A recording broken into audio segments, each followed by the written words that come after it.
सद्गुरु ने हमें ये कहकर एक काम दे दिया।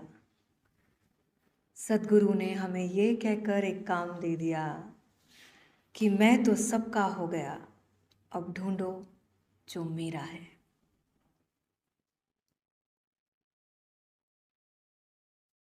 इक्कीस मार्च उनकी संबोधि दिवस पे वो एक के नहीं सबके हो गए, इस पूरे अस्तित्व के हो गए। और फिर वो ढूंढने निकले उनको जो उनके थे।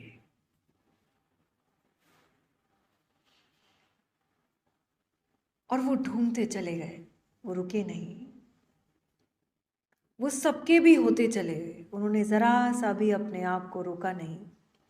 चाहे तुम उन्हें मिलो या ना मिलो, वो सदा तुम्हारे लिए उपलब्ध थे। यूं हाथ फैलाए, हमेशा रुके हुए बाहें फैलाए। और जब भी कोई उनसे मिलता या उनके पास होता, वो कहते आ गए, मुझे तुम्हारा इंतज़ार था। और कहीं ना कहीं मेरा ऐसा मानना है कि हमारे सद्गुरु एक ऐसे बैट्समैन रहे हैं जो हर किसी के घर में एक खिड़की तोड़ के अपनी बॉल पहुंचा देते थे। वो खिड़की टूटती थी, उसका कांच टूटता था और ओशो एक बैट्समैन की तरह छक्का मारते थे और देखते थे बॉल पहुंच गई, बस अब काम हो जाए। खिड़की टूटने से थोड़ा पीड़ा तो होती है, लेकिन वो बॉल जम का विस्फोट करती है आपके जीवन में। फिर आप वैसे नहीं रह जाते। आपने ओशो को एक बार पढ़ लिया, बस वो आपको ऐसे पकड़ते हैं कि आप लाख छुड़ाना चाहो वो आपको छोड़ने नहीं देते, वो आपको पकड़े रखते हैं। तो 21 मार्च जब ओशो का ये संबोधि दिवस हुआ, तो वो सिर्फ अपने भी नहीं रह गए, अस्तित्व के भी पूर्ण रूप से वो अस्तित्व के हो गए। उन्होंने जरा सा भी स्वयं को बचाया नहीं। और वो ये सतत प्रयास करते रहे कि चलो मेरे साथ, मैं तुम्हारी नाव किनारे लगा सकता हूँ, मैं तुम्हें उस पार ले जा सकता हूँ जिस पार परम आनंद है। देर मत करो, मेरे साथ चल पड़ो। लेकिन क्या है ना कि हम अपने जब सद्गुरु के पास भी जाते हैं तो पूरे नहीं जाते, थोड़े कुनकुने जाते हैं, अपने आप को छोड़ते नहीं।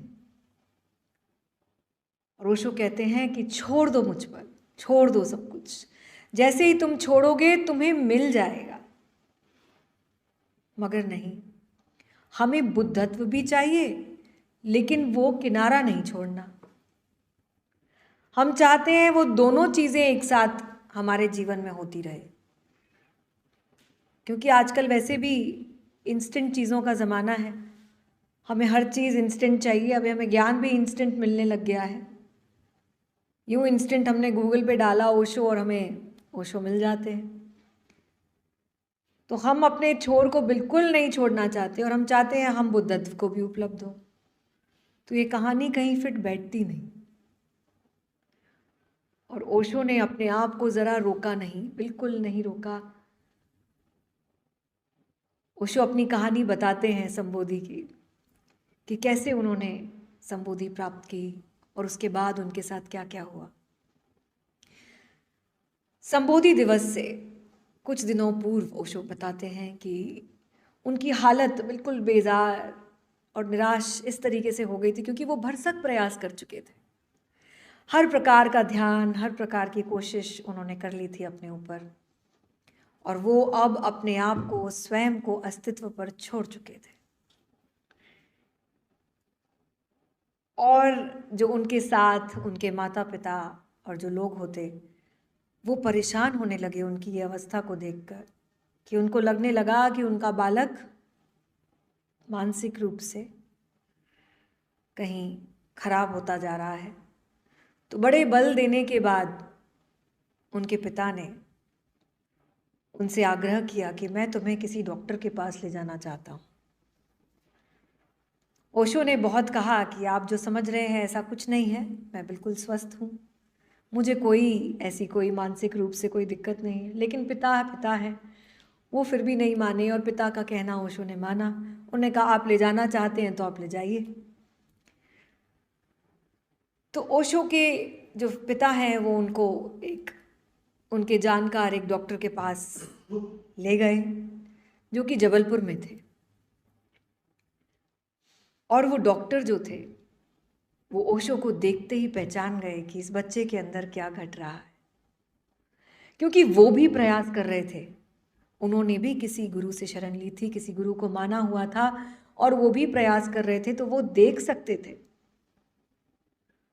तो जब उन्होंने इस बात को भांप लिया कि इस बच्चे के भीतर कुछ बहुत गहन घटना घट रही है, तो उन्होंने किसी तरीके से उनके पिता को कहा कि तुम मुझ पर छोड़ दो, मैं इसका इलाज कर दूंगा। और उनको वहाँ से गाडरवाड़ा वापस भेज दिया और ओशो को कहा कि तुम जो प्रयास कर रहे हो उसको जारी रखो, उसमें जरा भी बाधा आने मत दो, चलते रहो अपनी राह पर, मैं देख सकता हूँ और मैं बिल्कुल पूरी कोशिश करूँगा कि किसी प्रकार से तुम्हें कोई बाधा ना आए इस रास्ते। संबोधि दिवस से 1 हफ्ता पहले तक ओशो ने जब स्वयं को छोड़ दिया, अपने कमरे में बंद रहते, खाना पीना भी उन्होंने बिल्कुल अपना एकदम कम कर दिया था और वो पूरी तरीके से बस एकटक उस कमरे में रहते, एकटक ध्यान लगाते, निसहाय अवस्था में एकदम कि अब बस छोड़ दिया मैंने। और कहते हैं ओशो कि वो घटना उनके साथ 21 मार्च को घटी कि वो कमरे में बैठे हैं और अचानक से सब कुछ बदल जाता है और कुछ ऐसा होता है उनके साथ कि वो एक पूर्ण रूप से ऊर्जा बन जाते हैं। और वो कहते हैं कि उनके अंदर, उनकी चेतना में एक ऐसा गहन विस्फोट होता है कि सब कुछ प्रकाशवान हो जाता है, सब कुछ। और कुछ ऐसी चीज होती है उनके साथ कि उनका मन करता है कि कुछ अलग सा मेरे साथ हो रहा है, तो वो कोशिश करते हैं कि मैं कोई ताज़ी हवा में बाहर जाऊं, कुछ ऐसे जैसे कि कुछ उनको बाहर बुला रहा होता है। और उनका मन करता है कि वहाँ से कुछ किलोमीटर दूर पे ही एक पार्क जिसमें ओशो जाया करते थे, वो वहाँ पहुँचते हैं। और थोड़ी देर के बाद जब वो वहाँ पहुँचते हैं और रात का वक्त हो चुका है, पार्क बंद है, ओशो जो दरवाज़ा है जो बंद है, जो गेट बंद है, उसको लांग कर उस भंवरताल गार्डन में पहुँचते हैं। जबलपुर का भंवरताल गार्डन है वो। और वो वहाँ पहुँचते हैं और अंदर देख के अदृश्य जो दृश्य है उनका, वो देखकर चकित हो जाते हैं। वो अपने जो वो चल रहे हैं उसके बारे में भी बताते हैं कि जैसे गुरुत्वाकर्षण बचा ही नहीं, वो एक हवा की तरह हो गए, इतने हल्के। और जब वो गार्डन में पहुंचते हैं तो एक एक पत्ता, एक एक तिनका प्रकाश से लैस है। सब कुछ उनके आगे पीछे जितना भी वो देख रहे हैं, सब कुछ प्रकाशवान हो जाता है। और ये घटना तकरीबन 3 घंटे उनके साथ चलती है। और सुबह 4 बजे ओशो वापस आते हैं और ये बताते हैं कि ये जो उनके साथ घटना हुई, ये जो उनका अनुभव हुआ, वो सतत उनके साथ रहने लगता है। चाहे वो सोते जागते, एक प्रकाश उनके साथ, उनके भीतर सदा उनके अंदर विराजमान और एक परम आनंद की स्थिति। और फिर उसके बाद ओशो से कोई संबोधि के ऊपर सवाल करता है तो ओशो ठहाका लगा के हंसते हैं और कहते हैं कि मुझे लगता है, मुझे ऐसा लगा उसके प्राप्त करने के बाद कि वो सारे प्रयास की कोई ज़रूरत नहीं थी। बुद्धत्व तो हमें है ही, उसको हम भुलाए बैठे हैं। वो घटना तो हमारे भीतर है, हम बस उसको भूल चुके हैं।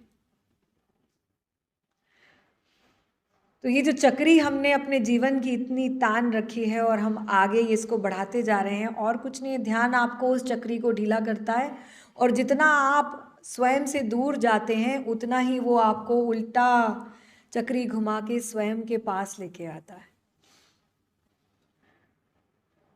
हमें करना कुछ नहीं है, हमें वो सब न हो जाना है जिसके प्रयास में हम लगे हुए हैं, होने के प्रयास में। और कोई प्रयास नहीं है, हमें बस न होने का प्रयास करना है कि कैसे हम इस शून्य को पा सकें।